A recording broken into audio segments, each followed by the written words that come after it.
Welcome back. In conclusion, you need to remember that Amazon does not want your video to be a promotional video. It means that you don't want the video to be something that will be sending people to landing pages inside of the actual video itself. In addition to that, in the descriptions and in the titles, those are not typically supposed to be promotional either. So there are other promotional methods, but you don't want to have this as part of the video or the description. Amazon does give you a landing page for your videos. So this is one of the promotional elements that Amazon does give you. And remember that you do get an amazon.com/v and any name that you designate. So even if right now you're not necessarily ready to create videos, one of the things you want to do is you want to go in and set up your account so that you can claim your name quickly. So currently, Amazon does not connect Kindle with Video Direct.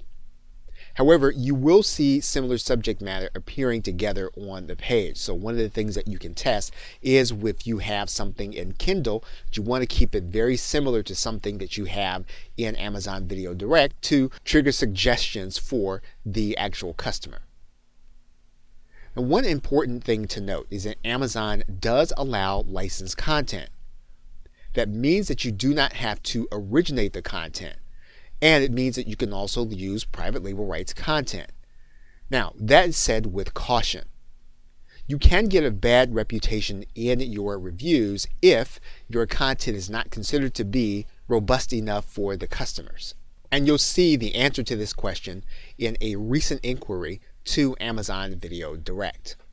Okay, so with that, thanks, and I'll see you either in another video or in another course. Welcome back. Now, Amazon will give you the ability to customize your landing page for your videos. And so you can do that by clicking Landing Page. So what you'll want to do is you'll want to write in the name that you want to display to your customers. And you'll want to write in your custom URL.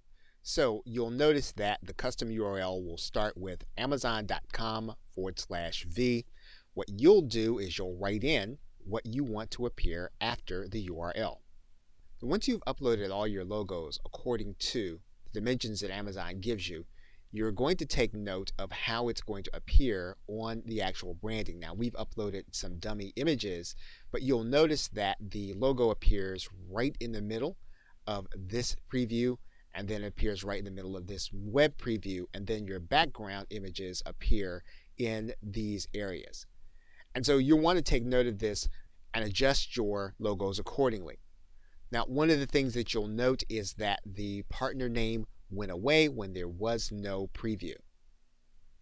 So now, once you have your landing page looking the way you'd like it to look with the information that you have there, you're then going to click Feature Enabled, and then you'll click Save. Now, in this case, you'll note that Amazon is giving you an error message that says that your landing page is unavailable, mainly because you need to make sure that you've got 2 published titles before you can launch your landing page. Okay, so with that, thanks, and I will see you in another video. Welcome back. We are picking it up in this video from the point at which we wrote in notes for our presentation while we're recording a video. And so what we're going to do now is we're going to go back to our normal screen by clicking this normal link. It takes us back to the normal PowerPoint presentation screen. And what we're going to do now is we're going to go to the Slideshow tab. When we go to the Slideshow tab, we want to make sure that this box is ticked, and that is Use Presenter View. That Use Presenter View is going to help us, especially if we have 2 monitors. So what we're going to do is we're going to go to the slide that we're going to start narrating. And in this case, we're going to assume that this slide, the one Amazon Video Direct Royalties, is the one that we're going to be narrating in our actual video. So before we start the presentation, what we're going to do is we're going to click this button that says From Current Slide. And that actually starts the PowerPoint presentation from this slide at the very beginning. So we click this button. What you're going to notice is that we're ready to start scrolling through our points. Now what we're going to do is we're going to switch between the view where we're recording, or we would be recording, and we're going to switch it to the presenter view that we just talked about. Now, this presenter view is going to help us, especially if we have two screens. And you'll notice right here in the notes section that there are our notes. It's a paid monthly, 90 days, and 55%. So if we wanted to make sure that we mention these things during our presentation, they would be visible to us on our second screen. Now, the other thing that we're going to be able to do is we're going to be able to see what's going to come on our screen before it actually happens. So for example, the screen on the left side is the one that's going to be shown to the people that are going to be seeing the video. The screen on the right side will be the one that has the next click point of the mouse. So every time that we advance, what's going to happen is the slide that's showing on the video, it's going to advance, and then so will the presentation slide. And this will be on the right side of our second monitor. What we can do in this case is we can switch back and forth between the display settings, and then we're then showing our monitor view in order to do the video. We're going to go back to the presenter view for one more tip. When we come back to the presenter view, you're going to notice that there is a button that has 3 dots in it, and this will give us our other slideshow options. So for example, you'll see here that we can make our screen all black, or we can make it all white, or if we just want to end the show very easily, we can click this link. We can also click the very same link at the top. If we had a pen and we wanted to write on the screen for the audience, we could do that by clicking the pen tool. And you can see that here just by us being able to write in on top of the slide. Now, this is very difficult to do in an orderly fashion, so you'll want to make sure that either you have a pen pad or you have a tablet where you have control over the pen, that you know how to make it look legible. Now, in order to switch back, what we're going to do, I'm going to switch back to the presenter view so you can see how we're going to do this.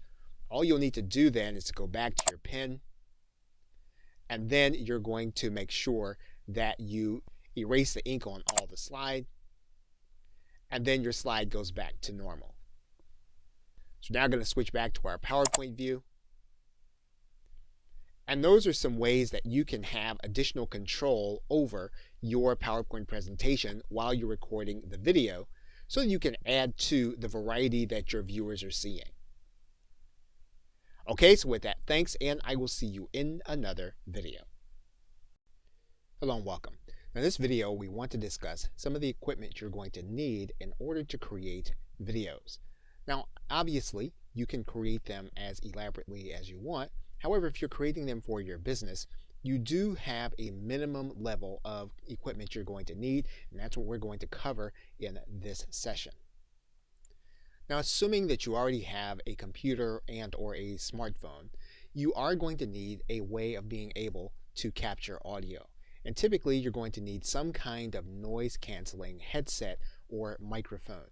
And you can get one like the one that's pictured, the Plantronics Audio 355. It goes into most PCs and Macs.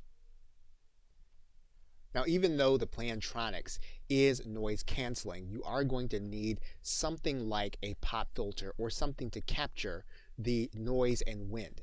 And you can do that very easily with some kind of windscreen, which you can get inside of a site like Amazon. Now, it's quite possible that your laptop will not have jacks for an audio headset. It may have a USB port, and if that's the case, you can buy an adapter for your stereo jacks so that they can go into your laptop. Now, one of the things that will make recording your videos much easier is to have a second and or third monitor. And you can get travel versions of the monitor in 1080 or high definition by looking for a travel monitor with 1080p. Now, you'll need to be careful when you're looking at these monitors because most of them don't come in high definition, and you'll need that in order to record your video properly. So make sure that you're looking for one with high definition and that it actually travels with you wherever you go. If you're recording yourself or you're recording some kind of activity, you'll be able to use an external webcam that does not depend on the resources of your personal computer. And you can get one in the Logitech C930E. Of course, you can get something that's a lot more elaborate than this, but this is a very easy and affordable choice in terms of a webcam. Now, the webcam that we just mentioned, it actually adjusts to the lighting. However, in most cases, you are going to need to be able to throw some kind of light on your subject, even if it is you. And you can do that very easily and affordably by getting a number of what's called a clamp lamp to place around your recording area. If you need to soften the light that comes from the clamp lamp, you can do that with a pair of white hosiery. In order to neutralize your background, you can do this very easily and affordably with what's called a shoji screen. And once again, this is according to preference, but this is a very neutral background that anyone can use in order to take away the unprofessional look from their background. And if pricing is an issue to find these items, you can use a meta search for both eBay and Craigslist. Depending on where you live in the world, you can type in your search phrase to searchtempest.com or all of Craigslist. Now, you are going to need some kind of recording and capturing software to run on your Mac or PC. You can find one of the most commonly used applications in TechSmith Camtasia. Now, because TechSmith Camtasia runs over $200, you'll be able to pick up a screen capture and editing program for much less than that if you choose to use Screencast-O-Matic, which again does all of the functions in terms of capturing video, capturing your screen, and giving you the opportunity to edit your content.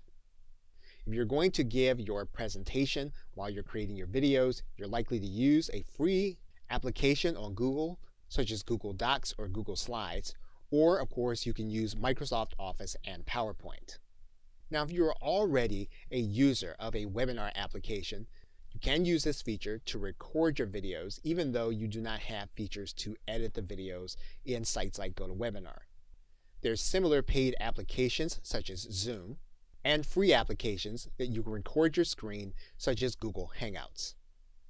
Now, in combining all of these elements, you'll be able to put together a reasonably priced system that will help you to get started until you reach the point where you want to invest more in your video creation system.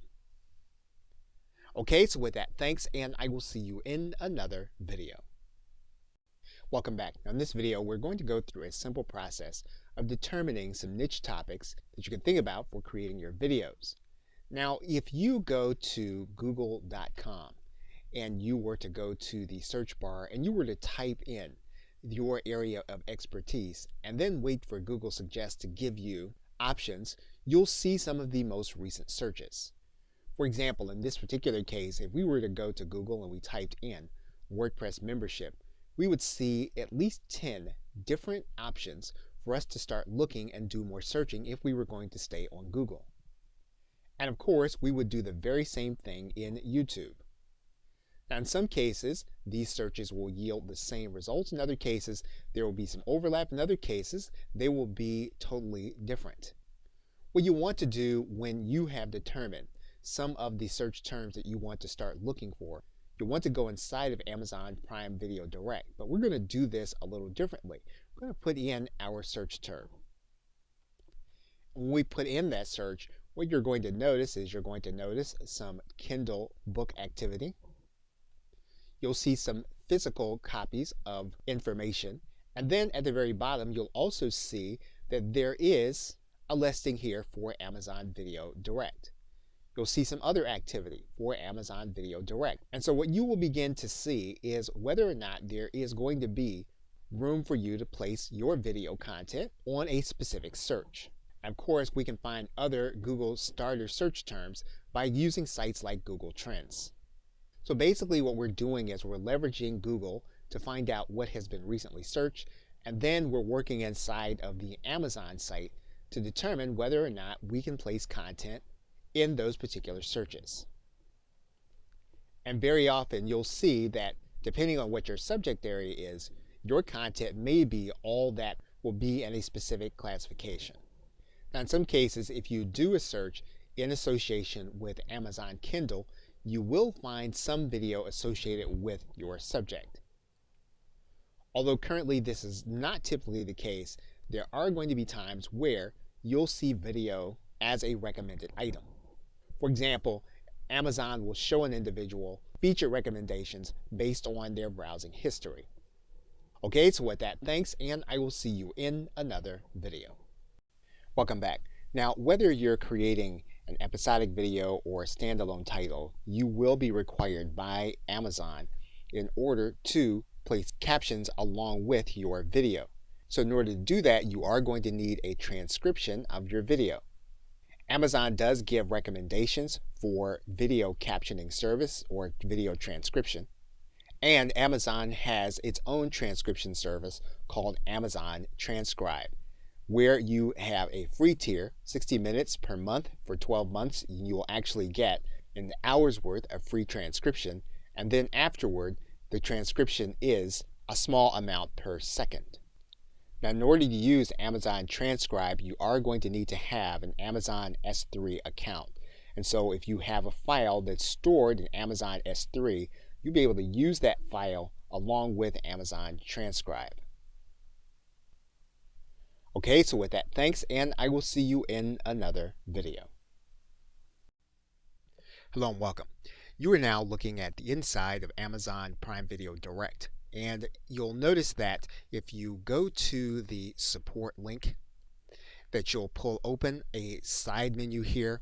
You're going to then click Get Started, and then you'll want to click on Royalty Information. And you're going to see a schedule of information here. And so now we'll discuss royalties and compensation. Now, you are going to be paid monthly based on a number of different activities altogether. First, you're going to be paid video purchases and rentals. It happens you'll be paid 50% of the net revenues of purchases and rentals.